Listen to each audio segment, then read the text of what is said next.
मिथुन चक्रवर्ती का बम्बई में पहला दिन।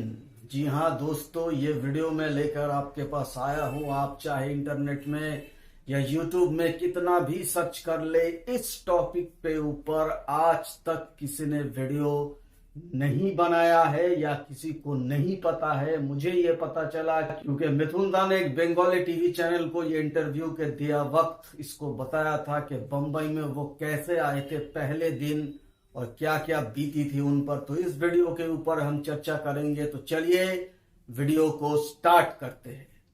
1970 यानी 1970 के 7 सितंबर, जी हाँ दोस्तों, ये वो दिन था जिस दिन मिथुन चक्रवर्ती ने बंबई में पहली बार कदम रखी थी। ये वो दिन था जो दिन मिथुन चक्रवर्ती जिंदगी भर नहीं भूल सकते, क्योंकि अपने देश, अपना वतन कह सकते हैं कलकत्ता, जहां पर मिथुन चक्रवर्ती जन्मे, अपने दोस्त, अपने माँ बाप, बहन भाई, यार दोस्त सबको छोड़कर मिथुन चक्रवर्ती बंबई आ गए थे, या कहना पड़ा आना पड़ा था, क्योंकि मिथुन चक्रवर्ती के ऊपर एनकाउंटर का ऑर्डर आ गया था। हम सभी जानते हैं कि मिथुन दा एक नक्सलाइट्स थे और उस समय कलकत्ते का 70s का जो दौर चल रहा था वो एक भयानक दौर था।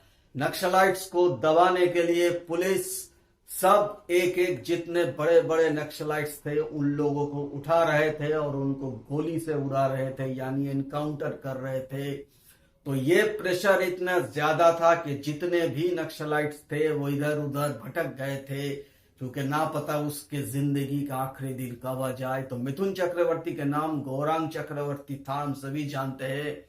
तो गौरांग चक्रवर्ती को जहां कहीं भी देखो उसको बस मार दो, ये ऑर्डर कलकत्ता पुलिस को आ गया था। और मिथुन चक्रवर्ती रहते थे नॉर्थ कलकत्ता में, और वहां का जोड़ा बागान जो एक थाने के अंदर ये जगह पड़ता है जहां पर मिथुन चक्रवर्ती को रहते थे, और उस थाने में ये इंफॉर्मेशन आ गया था कि आपके थाने में गौरांग चक्रवर्ती, उसको उठाइए और उसके इनकाउंटर कीजिए। तो ये जब खबर फैल गई तो मिथुन चक्रवर्ती और उसके परिवार दोनों सहमे गए, दोनों डर गए। खास करके मिथुन दा का जो माता पिता है और उसके 3 बहनें हैं, ये सब रोने लगे और मिथुन दा के पास गिड़गिड़ा लगे कि भाई तुम यहाँ से चले जाओ, यहाँ से तुम किसी भी तरह कलकत्ता छोड़ के चले जाओ, अब तुम कलकत्ते में सेफ नहीं हो, कभी भी तुम्हारी जान जा सकती है। तो मिथुन दा ने भी ये समझा कि अब कलकत्ता उसके लिए जिंदगी और मौत का सवाल हो गया। तो मिथुन दा ने कहाँ जाए कलकत्ता छोड़कर। तो बंबई में मिथुन दा के एक चाचा रहते हैं,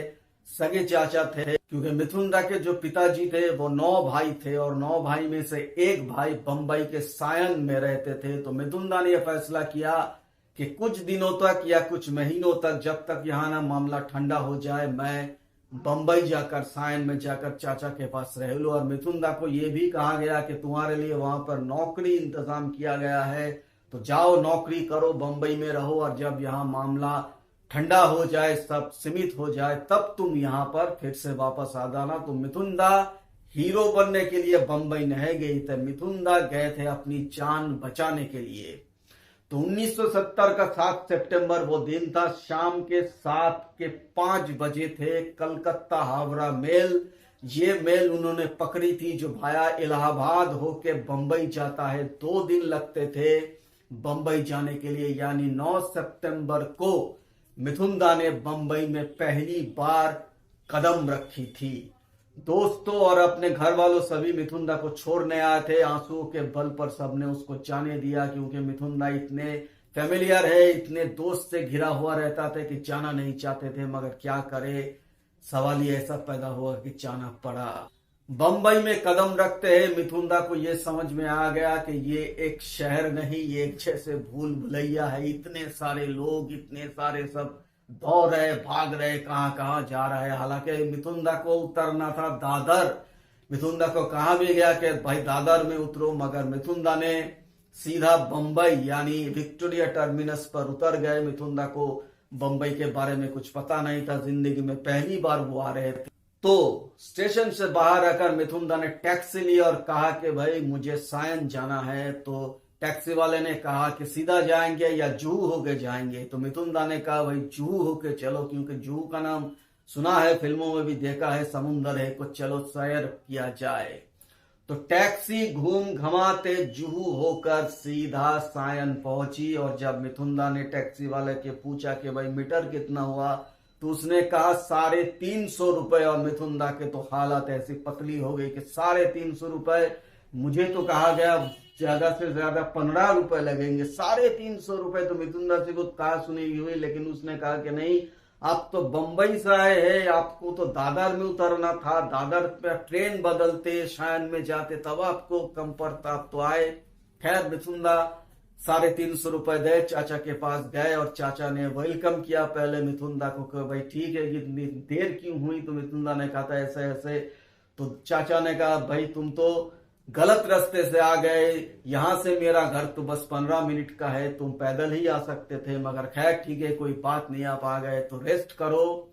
मगर मिथुन दा जब काम के बारे में पूछा तो चाचा ने कहा कि कैसा काम तुम्हारे लिए, यहाँ पर तो कोई काम नहीं है। तो मिथुन दा समझ गए कि उनको दिलासा खुश करने के लिए घर वालों ने ये बताया था। मिथुन चक्रवर्ती के ऊपर उस समय कोई काम नहीं था। कंधे में एक झोला था जिसमें अपना टूथब्रश होता है, साबुन होता है, या फिर दाढ़ी कमाने का जो शेविंग करने का जो चीज, कुछ कमीज वगैरह पैंट्स ये सब होते थे उस थैले में, और कुछ पैसा, बस यही साथ लेकर मिथुन दा आए थे। पर आगे क्या हुआ यही तो कहानी है। आगे कैसे मिथुन दा एक गौरांग चक्रवर्ती से मिथुन चक्रवर्ती बन गए, बहुत बड़ी कहानी है ये। कहानी एपिसोड बाय एपिसोड आता रहेगा।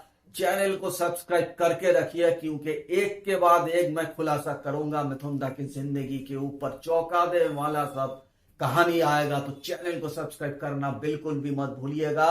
और इस वीडियो को पसंद आए तो एक लाइक भी कर दीजिए, क्योंकि मुझे बहुत ही मोटिवेशन मिलेगा। तो मिलते हैं अगले वीडियो में, मिथुन दा की नेक्स्ट जर्नी कैसा हो इसके बारे में। तब तक के लिए नमस्कार।